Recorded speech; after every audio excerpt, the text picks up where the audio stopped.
Ölümdü estөө менен жүрөктө тазарат деген. Мына ла тансал маута фа иннал маута ла янсак. Ölümдү эч качан унутпагын, анткени өлүм сен эч качан унутпайт деген. Аалымдарыбыз айткан, дүйнөдө кандай үйдө жашасаң жашай бергин, билтеген асамякта жашай бергин. Бирок эч качан туугандар акыркы үйүңөрдү унутпагыла деген. Мына акыркы баарыбыздын үйүбүз ушул жак болот туугандар. Мына ушул жакта жатканын баардыгы бир убактарда чоң жакта иштегендир, бай болгондур. Бирок эмнесин алып кетти? Кайсыл байлыгын, бийлигин алып кетти? Акчасын, мансапты алып кетти. Баардыгы тең жылаңач бойдон кетти го. Бул дүйнөгө келген тартип бар. Чоң ата келет, өзүң, балаң, небере менен тартип менен келет. Бирок кеткенин тартиби жок туугандар. Баласы туруп атасы туруп баласы кетип атпайбы? Чоң атасы туруп небереси кетип атпайбы? Кеткенин тартиби жок экен. Дүйнөдө кандай үйдө жашасаң жашай бер, бирок эч качан ушул акыркы үйүңдү унутпагын. 2 метр баардыгыбыз ушул жака киребиз. Ошондуктан дүйнөдөн текебер болуп жашабагын. Аллах таалаган өкүмдөрүн аткарбай коюп жашабагын. Ушундай мен өлбөчүдөй кылып жашабагын. Баардыгыбыз тең эртелиби кечпи ушул 2 метр жердин астына киребиз. Жашасаң 1000 жыл армансыз, акыры бир күн өлөрсүң. Алланын салган жолуна акыры бир күн көнөрсүң. Жатасың жалгыз тар жерде, каршыңа эч ким бара албайт. Атаке, байке деп балдарың, досторуң келип кабар ала албайт. Бардыгыбыз ушул жака жатабыз. Эшиги жок, айнеги жок, терезеси жок, караңгы жака жатабыз. Байлардын эң бай жаткан жери каяк? Кедейдин эң кедей жаткан жери бирдей болот. Бул жакта мехкимебил жок. Бул жакта лампочкасы жок, кафилдеп евро ремонт жок. Бардыгыбыз ушул жака бир күн келет, ушул жака жатабыз. Бирок адам өлүмдү унутуп койгондуктан күнөөгө батып кеткен. Аллахтын өкүмүн аткарбай койгон. Алланын өкүмүн аткарып жашайлы. Бардыгыбыз тең Аллага барабыз да бир күнү. 50дөбү, 60дөбү, 70дөбү. Бирок бир күн болсо да бир күнү баарыбыз суракка барабыз. Адам өлгөндө артынан 3 байлык келет. Мына атабыз өлдү, биринчи байлык мына ушул достору, туугандары, жакындары, классташтар мына бул келди узатып. Экинчи байлык канча машина, канча байлыгы болсо келет ушул жака чейин. Бирок нар жака барбайбыз да, бардыгыбыз азыр Куран окуп кетип калабыз. Эч ким бул менен калбайт. Үчүнчү адамдын байлыгы жашоо убактысында кылган жакшы амалдары. Намаз окусаңыз алып кетесиз. Мечитке барсаңыз, орозо кармасаңыз, Куран окусаңыз, дааватка чыксаңыз, ушул жакшы амалдарды гана алып кетебиз туугандар. Болбосо 1 сом акчаңды алып кете албайсың. Экинчи, кандай унааны тепсең тепкин, бирок акыркы унааңды, машинаңды унутпагын, ал табыт. Мына тияктан бияка чейин акыркы машинаны келди. Ушул бир күнү келет ушуга жатабыз. Дүйнөдө каалаган кийимди кие бергин. Уруксат, бирок акыркы кийимиңди унутпагын, ал кепин болот. Кепиндин чөнтөгү жок болот. Кандай төшөктө жатсаң жаткын, акыркы төшөгүңдү, топуракты эч качан унутпагын деген. Ошондуктан урматтуу аталар, байкелер, биз тирүүбүз.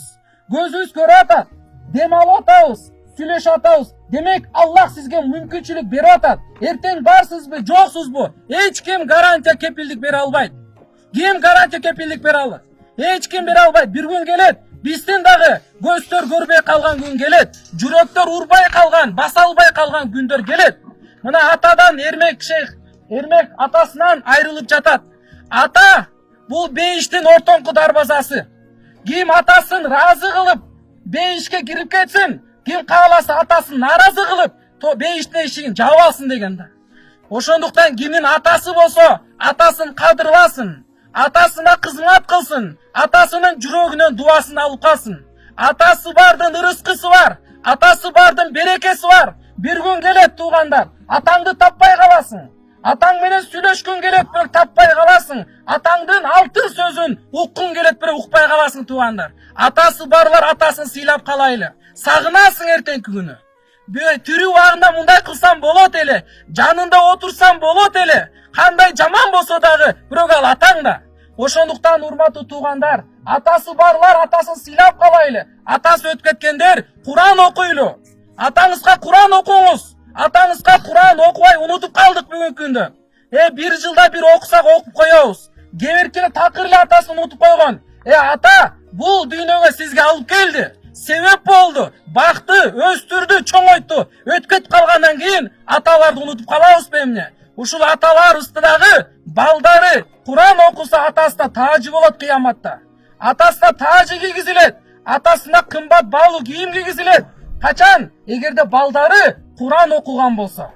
Ата эне кыяматта сурайт, бул тааж эмне үчүн, бул кийим эмне үчүн дегенде айтат, силердин балдарыңар Куран окугандыгы үчүн дейт. Өтүп кеткен аталар болсо, баардыгыбыз Куран окуйлу, мечитке барайлы, намаздарыбызды тургузайлы. Бул кыска жашоо. Бүгүн барбыз, эртең жокпуз. Баардыгыбыз түбөлүктүү сапар күтүп турат. Түбөлүктүү акырет күтүп турат. Баарыбыз тең акыретке барганда банкрот болуп калбайлы.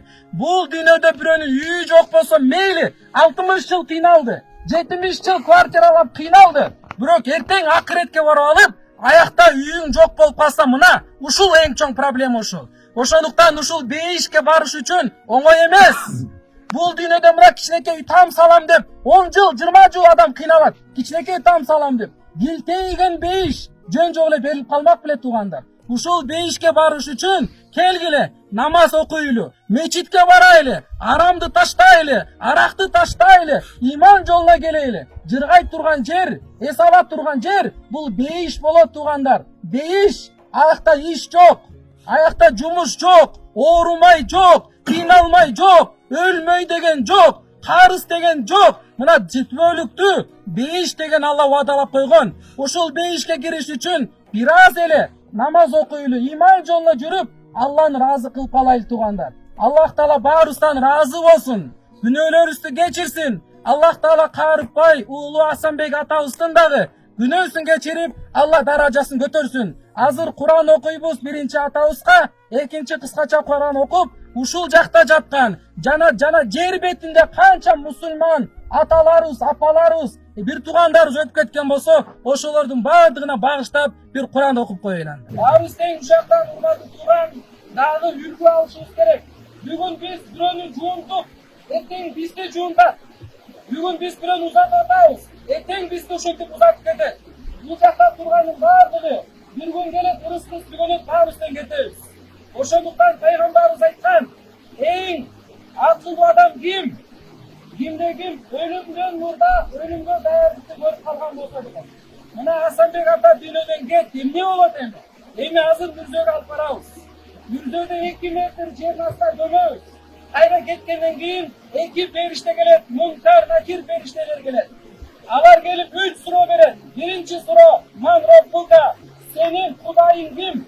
Жаратуучуң ким? Өмүр өлүмдү берген сага ким деген суроо болот. Ошондо жүрөктөр жооп бериш керек. Менин Кудайым жаратуучум Алла деш керек. Экинчи суроо: Ман набиюка, сенин пайгамбарың ким деген суроо болот. Ошондо адам баласы пайгамбардын сүннөт менен жашаса, ал айтат пайгамбарым Мухаммед деп жооп берет. Үчүнчү суроо: Ма динука, сенин диниң кайсы деген суроо болот. Диним ислам деп жооп бериш керек. Эгерде ушул 3 суроого жооп берген болсо, анда асмандан жарыя болот. Садака абди, пендем чындыкты айтты. Ошондуктан афришуху минал жанна, бейиштин төшөгүн төшөгүлө. Ва албисуху минал жанна, бейиштин кийимин кийгизгиле. Вафтаху лаху баба минал жанна, бейиштин эшигин ачкыла дейт экен. Аллах Таалам атакебизге бейиштин төшөгүн төшөсүн, бейиштин кийимин кийгизсин, бейиштин эшиктерин ачып берсин деп биз баарыбыз тең үмүт кылып дуа кылабыз. Барганга чейин баарыбыз тең урматтуу туугандар, мына акыркы сапар жуунтук, бузул алдыртып, ак кетинге оротуп, эми жакшыркай кылып түбөлүктүү сапарга узатып коелу. Барганча, я Алла күнөөсүн кечиргин деп бир келме айтып дуа кылып барайлы туугандар. Мына кечинде оралтканда катор дем салган күн сайын барып, акыркы дем жаны чыгып атканда өзүбүздүн көз алдыбызда дүйнөдөн кетти. Барып келмен айтты. 15 мүнөт ла илаха илlalloh, ла илаха илlalloh келмен айтып аттык, дем алатты, анан дүйнөдөн кетти да. Акыркы ушу кыйналбай кетти. Хадистерде келет, жакшы адам өлсө, имандуу адам өлсө, жаны кыйналбай чыгат деген да. Мына Асанбек атанын жүрөктүн жумшактыгынан жакшы адам болгондуктан кыйналбай кетти. Болбосо жан чыгыш кыйын. Бул терiniz тыйынганбай деп тыйын алат адам. Бирок жан акырынан келген угатып, Куранды угатып дүйнөдөн кетти да. Эми Алла райым рахмат кылсын. Болду акыркы жолу бира жаназасын окуйбуз. Мындан ары көрө албайбыз, күнөш албайбыз. Эми мындан ары түбөлүктүү сапарга кетти. Кылган жакшылыгыбыз Куран окуп турабыз, дуа кылып турабыз, башка эч нерсе кыла албайбыз.